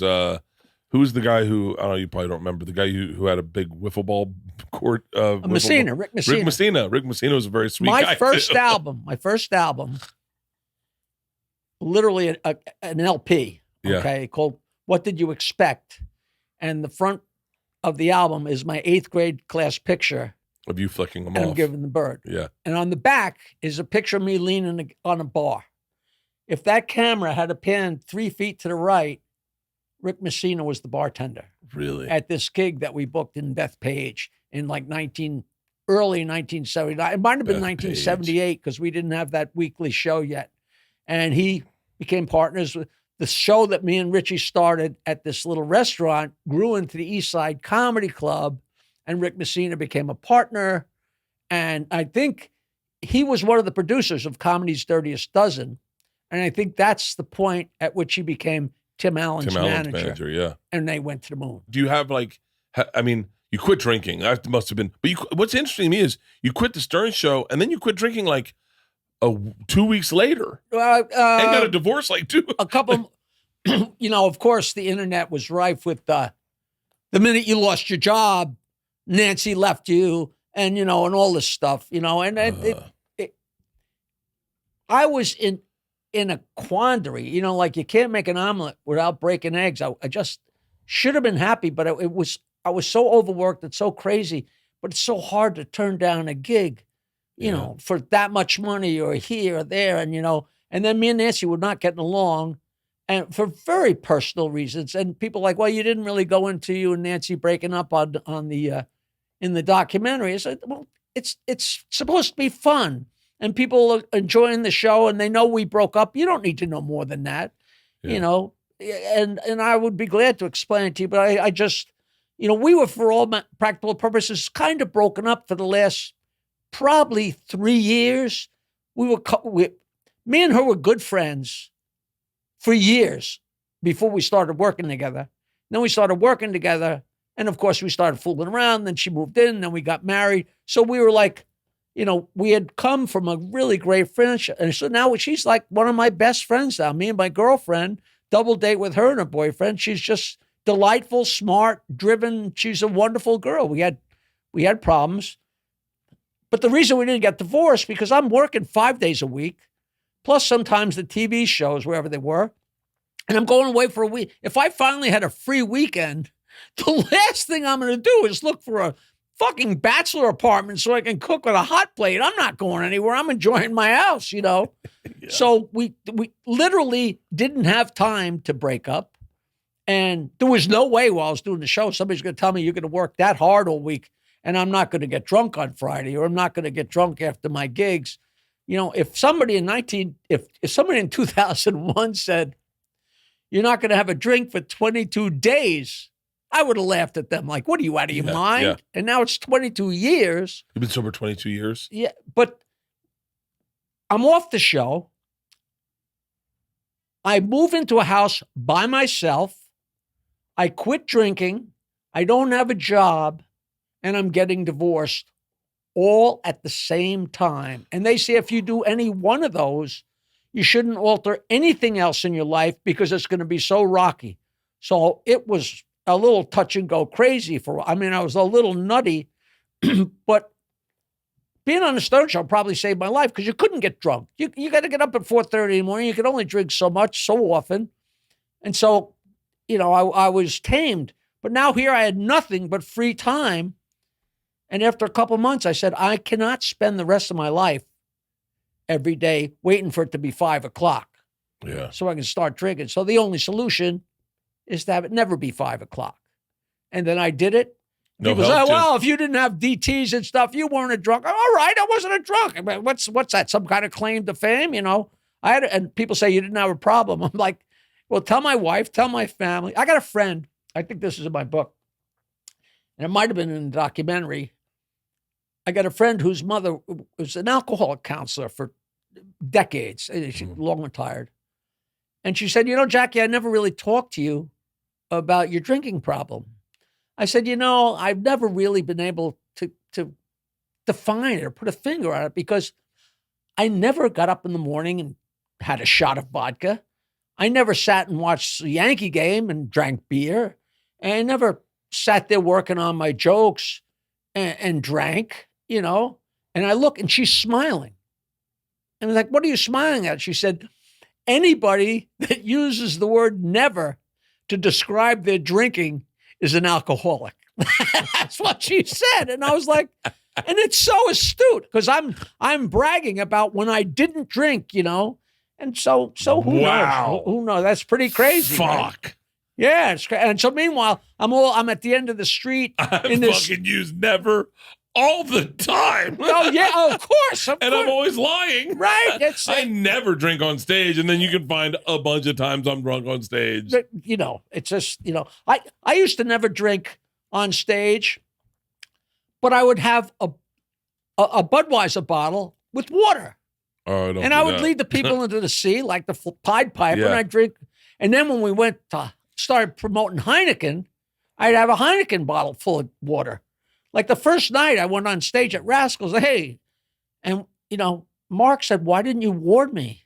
Mark Magnuson, the owner of Rascals, he said, we only had 4 cases of Heineken. We sold it out in the first half hour. Oh, wow. He said, because when you hold up a Heineken bottle, they're drinking with you. Yeah. He said, and Heineken owes you because when they go out the next night, they're going to drink Heineken again because they're still drinking with you. But I would drink water. I'd drink water. And then I'd tell the girls, listen, before I do Stump the Joke Man, bring me a light beer. So all of a sudden I get done with the show and start Stump the Joke Man. I put down the Heineken bottle full of water and they give me a light beer. So to the audience, it looks like I'm downshifting from Heineken to light beer when meanwhile I'm having my first sip. But I'd still manage to get pretty plowed, because, once you start the engine, it's a whole long story. Did you just quit? Just like, I'm done. Or did you go to a meeting? Did you get someone? No, I quit on Cinco de Mayo. Not by design. I didn't even realize it. I was at a christening with Nancy and it was kind of low rent. And at the end of the meal or whatever it was, the ceremony, and everybody's sitting around a big round table, you had a coffee cup, and the girl would come around with a pitcher of beer. That's how high class this was. We were always the first people at the party or the wedding or whatever to make sure we took full advantage of that cocktail hour. Yeah. And I was always at the end of, before we went to sit at the table, I'd get a couple extra, Yeah. that kind of thing. No, I know the feeling. And I got to the point where you'd always stand there waiting for your wife. And one day I said, because I knew I couldn't start drinking until we got in the car, which sounds horrible. No. But I couldn't start drinking until we got in the car. One day I said, what's holding you back? So I took a beer, and all of a sudden it was like, take your fucking time. So sometimes I'd finish a beer and I'd hide the empty and start a second beer just before we even got there. So here we are at this christening, and I knew at some point I knew I had to stop because I had way too much free time. It was March, April, May, so it was like May. So it was like 2 months of having too much free time and waking up with a hangover and realizing you don't have a job and your marriage is breaking up and blah, blah, blah. And we're sitting at this christening, and the girl came around and literally had the coffee pitcher in her left hand and the beer thing in her right hand. And the beer was being poured into a water goblet. I pushed back the water goblet and pulled over my coffee cup and turned it over. And Nancy was like she saw a fucking ghost. She said, what are you doing? I said, I'm done. And the girl poured my coffee cup. And that was it until the first weekend I was sober. Me and Nancy went for dinner with John and Susanna, Stuttering John and Susanna. Yeah. Went to some nice restaurant in the city.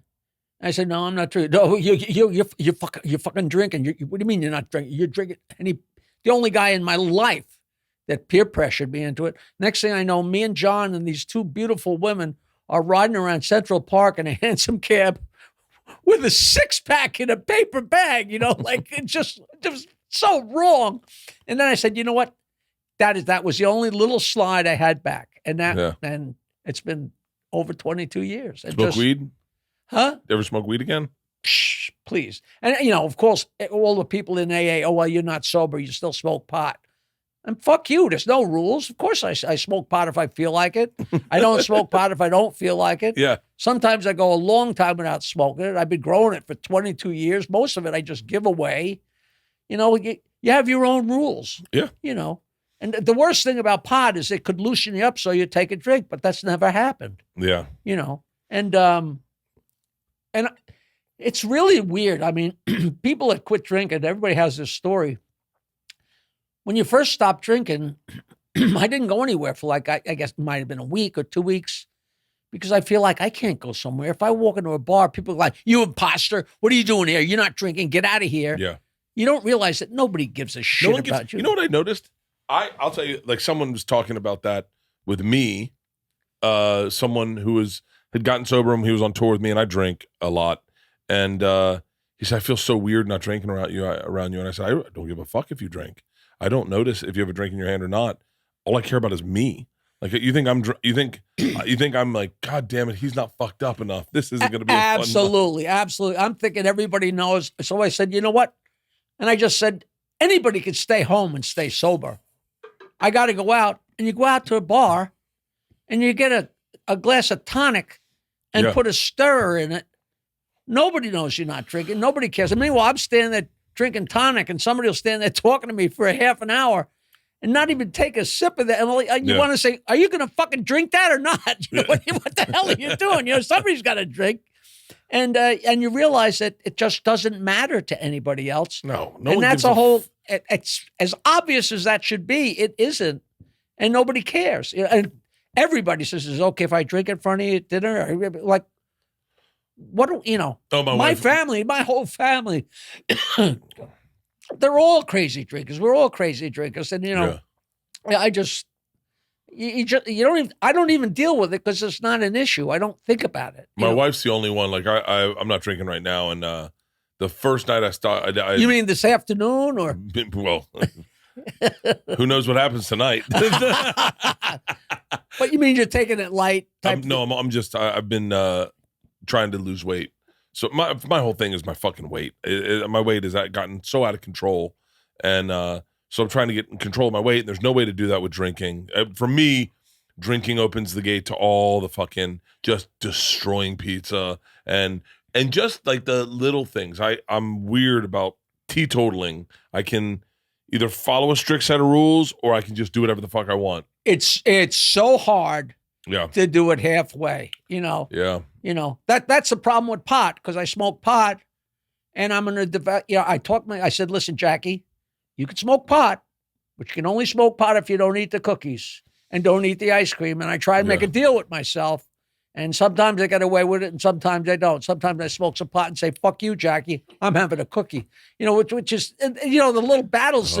Losing weight is just so hard. We went to a play and I ate some edibles, and I forget what play it was. Oh, it was Beetlejuice. And the opening whole bit he does is about how everyone's going to die and you can't stop it. And I started having a panic attack, and I ate an entire bag of Skittles, like the big bag of Skittles. I ate the whole bag of Skittles, and I was like, just because you were upset. I looked at the calories. I think it said 800 on the bag, and I was like, I don't even want to see how many servings that is. But like, I ate a whole fucking bag of Skittles. I can get out of control on marijuana. But I'm weird about like the first night I didn't drink. My fucking wife poured a glass of wine. She never drinks. I go, the fuck are you doing? I'm always the only one drinking. You're never the one drinking. She goes, it's a good wine. And then the next night she made a signature cocktail. I go, the fuck are you doing? She goes, yeah. She just, but that's just, Howard never drank ever, not really? A drop. Maybe in college or whatever. He never drank a drop until I left the show. And then he started drinking wine with his new wife and going out. And how funny is that? Because he never, ever sat and had a beer. He didn't like Fred or Gary. Wait, did Howard like hang out after the show and go, let's go to TGI Fridays? Say that again. Did Howard Stern in after 15 years, there was never, wow, this has been a good year. We're number one. Or that, what a great 5 years. We picked up 20 markets. Let's all go out to dinner. It was never any kind of, there's not even, the few pictures of us together are so rare. There's a picture from when we played softball for WNBC at Shea Stadium before Citi Field. Me, Howard, Robin, Gary, and Fred with our NBC uniforms all together. And then when we got to see the Channel 9 show, the girl that was the publicity person obviously didn't get the memo. So all of a sudden she herds us together. And there's a publicity shot of the five of us. And Gary is even wearing I Stumped Jackie the Joke Man t-shirt. Yeah. And you can read on Howard's face that he's not happy about this because this is his show. And here's what this girl perceived to be the show, which was accurate. Yeah. And here's this shot. But there is no group shots, no ever, let's all go out and celebrate, or let's, or even pats on the, it just did not exist.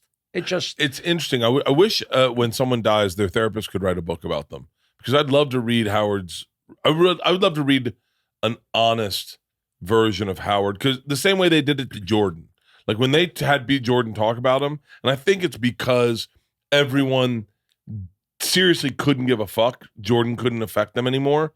And they were like, oh, he was a fucking lunatic. Like, he was the most competitive person you'd ever meet. He would fuck with you in like when they did the documentary on, I guess it was on ESPN, but when they did that documentary on him, I would love to know, because Howard is kind of tight-lipped, but I would love to know what made him great. Like, in his heart of hearts, what story or stories was he telling Howard?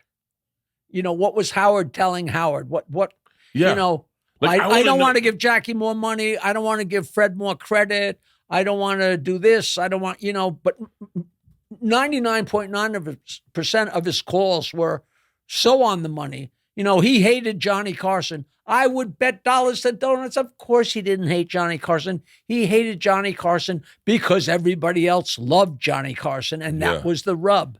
You know, one of the this is so wrong, but so funny. When we first went to mornings in New York, once again I say we, Howard's whole thing was that he fought in Vietnam, which if you do the math, he was like 3 years old. And he told everybody he was half Italian and half Jewish. Yeah. Because all of Long Island is either Italian or Jewish or half Italian and half Jewish, whatever. Made total sense, right? Yeah. And when we first got to mornings in New York, nobody knew anything. It was like, hey, I heard a rumor Robin's black. Is that possible? Is Robin black? People really didn't know. And it wasn't the first day. I mean, it was the word got out or whatever. So I'm playing Stump the Joke Man at Chuckles Comedy Club. And this is real early. Like, we'd been in mornings just for a little while. And, I'd have the guys stand up and ask the questions. And the guy stood up and says, he says, Jack, can I ask you a question? I'm like, sure. He says, is Howard really half Jewish? And I said, yes. He said, what's the other half? And I said, even more Jewish.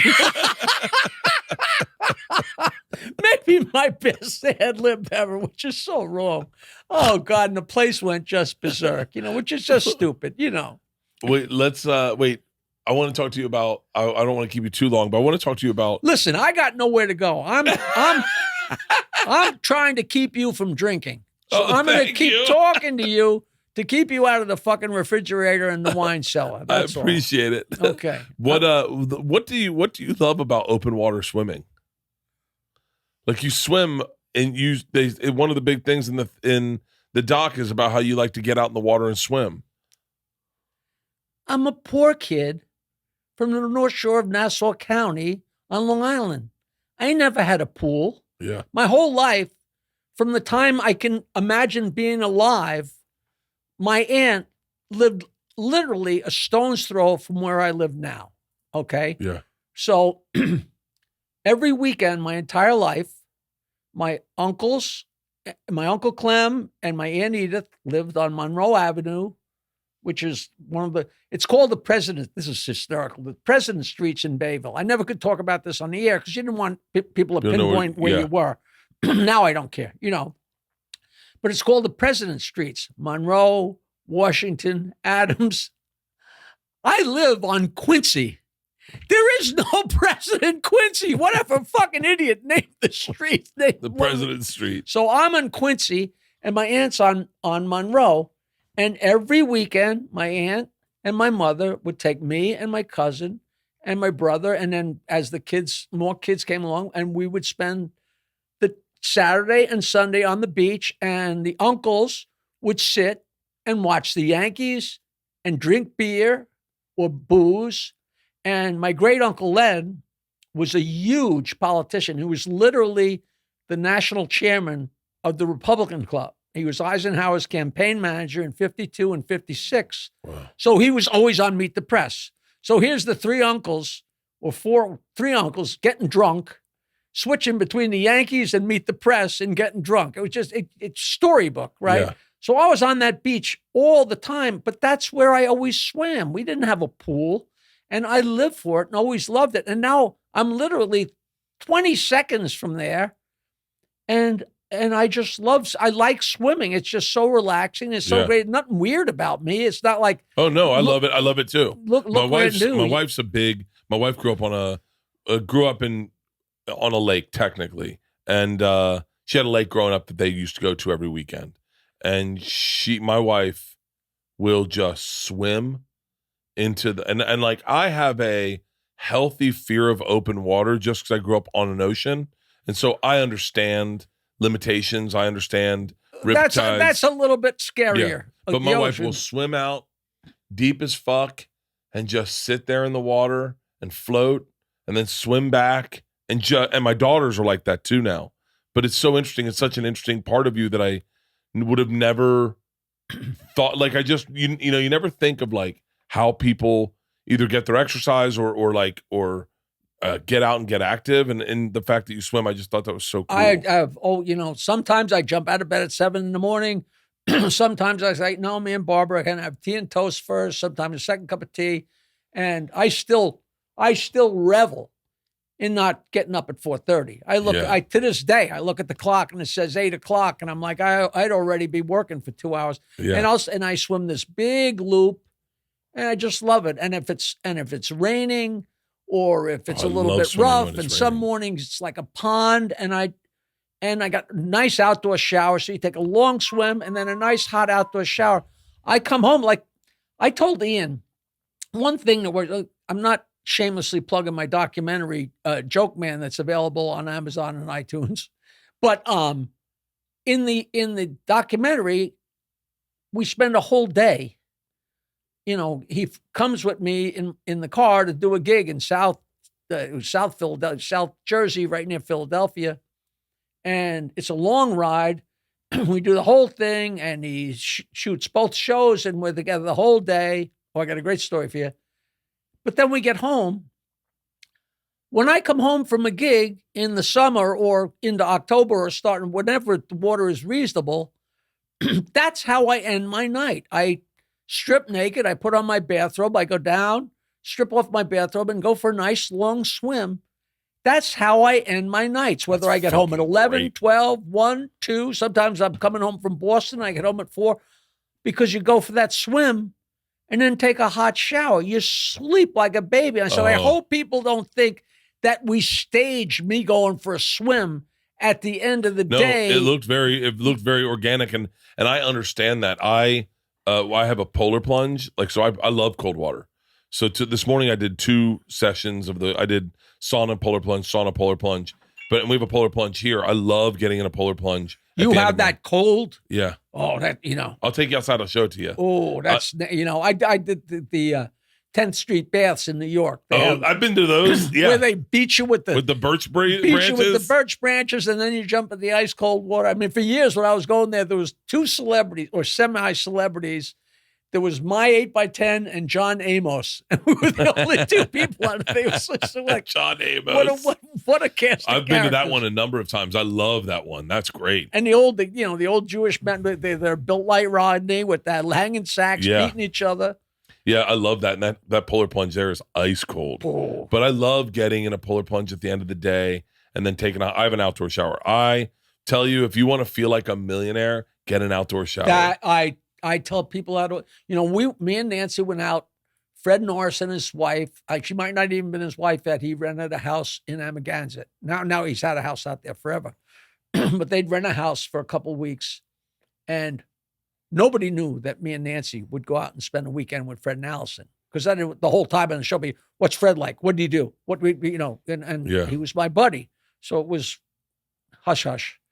Not subversively so, just none of your fucking business type thing. Yeah.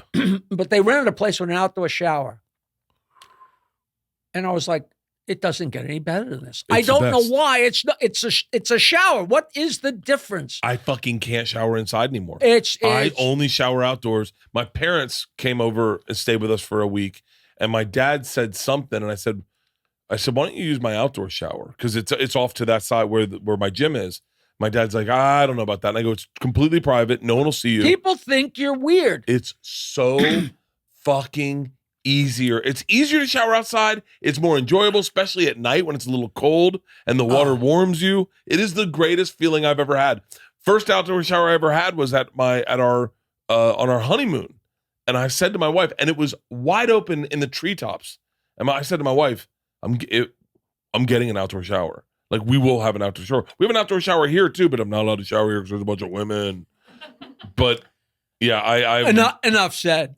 Yeah, I get you. Yeah, they don't like seeing you naked. Yeah. Apparently, there's a thing called you Me Too. You don't want anybody fainting. Yeah, exactly. So wait, how did you meet Mark Cuban?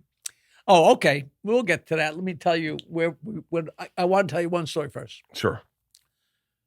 So it's so great to have stuff that just happens that shows up in the doc. It's terrific. We wanted to get Artie Lang in the doc, and it's hard to meet up with people. Ian was trying to, especially Artie, he's trying to connect with Artie. never connected with Artie. I mean, Willie Nelson was fully into doing it, and it took a year to coordinate so we could shoot him. Me and Willie have been exchanging dirty jokes for 20 years. We're like pals, not knock around pals, but pals nonetheless, because he loves dirty jokes as much as I do. But that took a year. So Artie wants to do the documentary. He gets in trouble. He's in jail. He's in the hospital. He's in rehab. The documentary took so goddamn long to get done that Artie was cleaned up, out of rehab, and out in, and the documentary wasn't done, so Ian got to interview him. Yeah. It was just great. So we do this 2 shows in South Jersey or whatever, and we get in the car to come home. He takes the video camera and puts it in the back seat, puts it away and puts it in the back seat. And we're driving home on Jersey Turnpike, and the phone rings. Hello? Jackie, it's Flo. It's Mark Bowman. Listen, man, we're on the road with the Happy Together tour, and everybody's climbing the walls. We're in fucking Kansas City. I'm here with the Cowsills and Joey from Badfinger, and the whole gang is. I said, you know what? I'll call Martling. Why don't I just call Martling? So I'm going to put you on the speakerphone. And he puts me on the speakerphone, and I blew them away for 15 minutes, and you can hear the fuckers laughing and screaming. Yeah.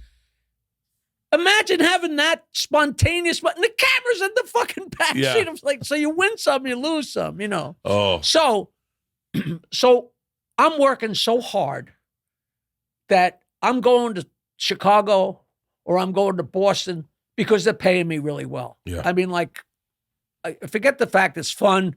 I'm getting drunk, getting hot. You know, it's such a joy. I mean, it's so hard physically. It's hard to wait, you know, I'm not starting my day at 9. I'm starting it at 4. So, you know, but, so we're syndicating to all these places. So we syndicated to Dallas. I don't know Mark Cuban. I never heard of Mark Cuban. I guess he had already made his millions or a bunch of millions in California. And the guys call me from Dallas. No mention of his name, but I wouldn't have known his name anyway. Jackie, we are such huge fans, man. We can't believe the Stern Show's on here in Dallas. It's really huge. We got a new company going called audionet.com, and we really want you to come out and do a promotion. We got no money. You know, it's a startup. We got no money, but we'll give you a promotion. And what it was Mark Cuban went to, I guess was a Hoosier, and went to, is that Indiana State or whatever Probably, it was. And he wanted himself and people to be able to hear the college basketball games on the internet. Now, if you remember long enough ago, the internet was just text. Yeah. And then all of a sudden it was the World Wide Web that looked so much better. And then pictures were added, which was a whole nother level. And then sound was going to be added. So Cuban's on the cutting edge of this, and he wants to have the Indiana State or whatever college basketball games, he wants those to play on audionet.com. And they said, we want you to help. And I said, listen, I can't come out there. I said, I'll tell you what I do. Well, why don't I send you a bunch of my stuff and you can do whatever you want with it. I send them everything I had, which I don't know what it was. Videotapes, cassette tapes, audio. I don't think I had even CDs yet because I think it was 93. I should look up the exact date. Yeah. But audio on the internet was brand new. It was a whole new, it seems like a no-brainer now, but there was a whole nother level of, because it's so much more bandwidth for a picture and so much bandwidth for audio. Yeah. And forget about the bandwidth for video. You know, it was a slow, gradual thing. But now it's ridiculous because you can't even remember when there wasn't email. You know what I mean? Yeah. So they take all my stuff and made a 6-hour endless loop. And I guess had a button on audionet.com. So if you're listening to the college basketball game and it's halftime, the college kids could push a button and hear Jackie's dick jokes. Oh. And but I never heard anything from it. They're promoting me. They're talking about me. So that was great for me. Yeah. And they had me on the website or whatever. And then a couple of years later, I see Broadcast.com sells for $4 billion. And then Broadcast.com, formerly AudioNet.com, sold by, entrepreneur Mark Cuban. Where I'm like, wow, whoa, but he cops to that.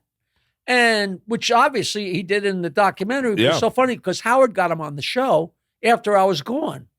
And Mark goes, I have this on this piece of videotape. I didn't use, of course I couldn't use it. He goes, Howard, I gotta give credit to your guy Jackie here. Without him, he really helped me. When we needed content, your boy Jackie here really helped. And then Howard goes, that's not Jackie, that's Fred. Jackie's not here. He said, well, when Jackie was Fred, and they made a joke about it. But then I asked him to do the little piece of video and that's because that's so out of left field. Come on, Sean Young, there was a couple Ken ones. Gillette. Sean Young was the one where I was like, wait, how long has she known Sean Young? We did a movie together and we hit it off really well. She's a wacko and she's great, Rachel, do you know why Italians wear gold chains?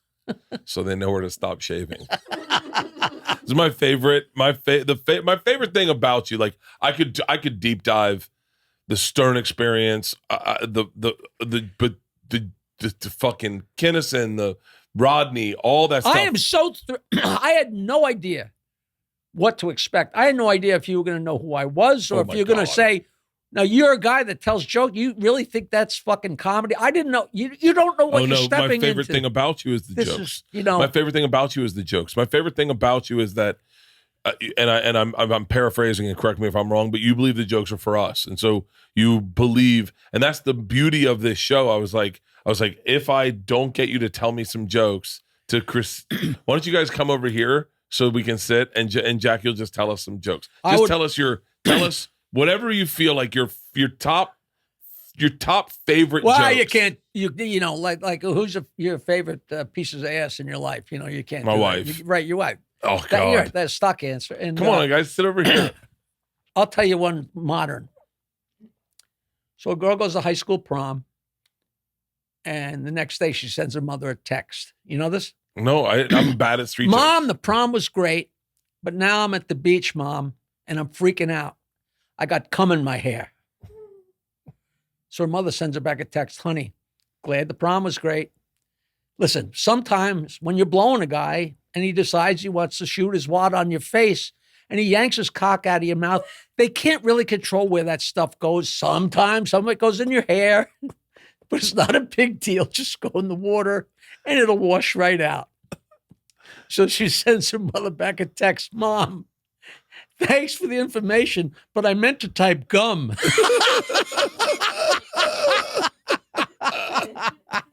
That's a classic. That's great. It's funny because any joke I know, you already know the punchline to. Well, Doctor says I have good news and I have bad news. Your wife's been in an accident. That's already 15 different jokes. Yeah.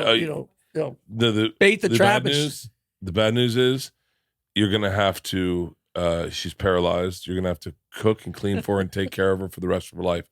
Wipe her ass. It's going to be an ongoing process day in and day out. She's dead. Or I was only kidding. So the thing where the guy's wife is missing. No. And they say, hey, they come to the door and say, listen, we found your wife. We were trolling in the bay and we pulled her up and she had drowned and there were like lobsters and crabs, clipped onto her body and it's really disgusting mess. What should we do? And he said, give me the lobsters and the crabs and reset the trap. All that. The best wife joke of all time is the wife says, get the fuck out, get the fuck out. And as her husband's walking out the door, she says, I hope you die a slow, painful death. And he says, so now you want me to stay? I love them all. Don't. I love all of them. It's the best thing. I was in college one night and my buddy came in and we had weed and he said, hey, let's just get high and just tell each other street jokes. And we were like, what? And he's had a joke book and we got high and we laughed.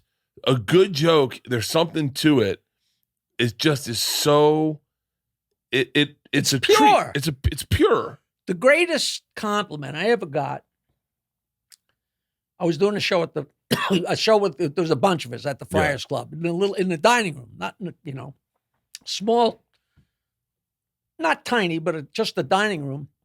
And I go on stage and I got Jerry Stiller and Ann Mira sitting at my feet. Yeah.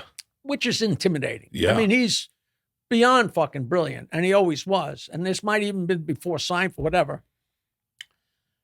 But I'm killing him, and you don't know whether he's jerking you off, because he's laughing.